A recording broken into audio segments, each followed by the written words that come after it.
ठीक है। माँ कहे छै कि किया कानै छिन न तोरा बैलन किनी देबो, अरे सुंदर लड़की देखी शादी करी देबो।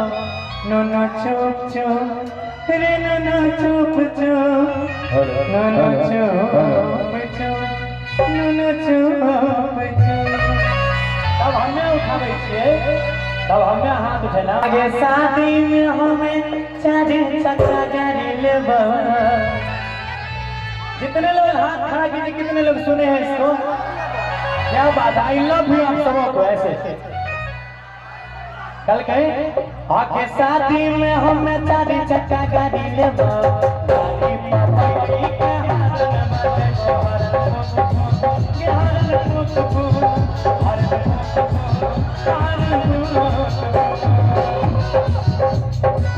माइक सवारी के, माइक सवारी के बेटवा गलो।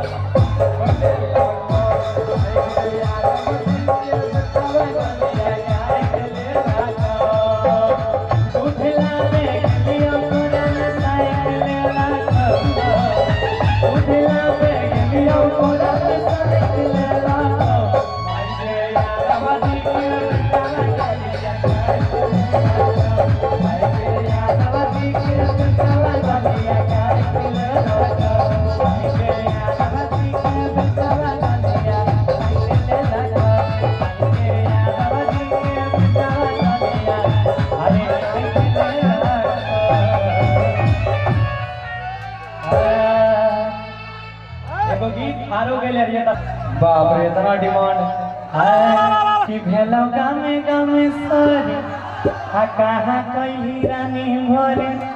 बोले के करा संगे गेल रही नहरा के। ओ ये कितने आदमी सुने? 52 गज के लहंगा, एक बार हाथ खड़ा करिए। क्या बात है, आई लव यू, सबों को लव यू। भेलो गामे गामे सोरे, कहाँ कही रानी भोरे। बोले के करा संगे गेल रही नहरा के ओर। तके ना छोड़ के हथौरा बने दस भगला गे। 52 गज के लहंगा वहंगावा नास भगलो। आया गया भेलो गाने गाने सोर, कहाँ कोई छौड़ी बोल। बोले के करा संगे गेल रही नहरा के ओर।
हमरो मजा नहीं आवे, हमरो मजा नहीं आवे। गे कते कइले चुम्मा चाची लगलो धुरा योरी माटी। झूठे क्या के तुवा सजे मन वैदा ही पाटी।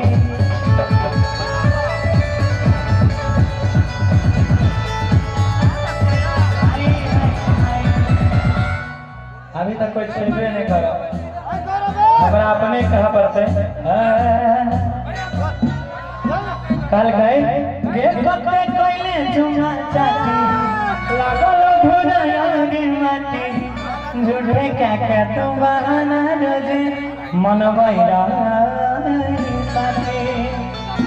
दशा कर गलिया में गाड़ी के न पास भगलो।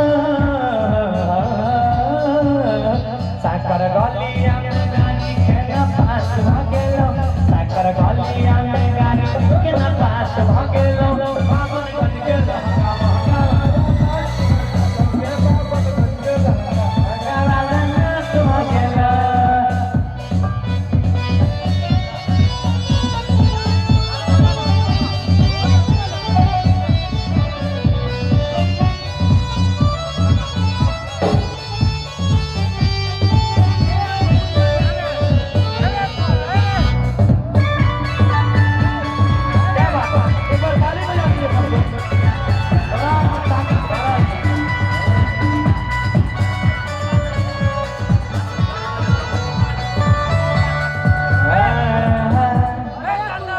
एगो गीत सोनू जी लिखल के है और एगो गीत अभी अहाँ सबके बड़ा प्यार मिले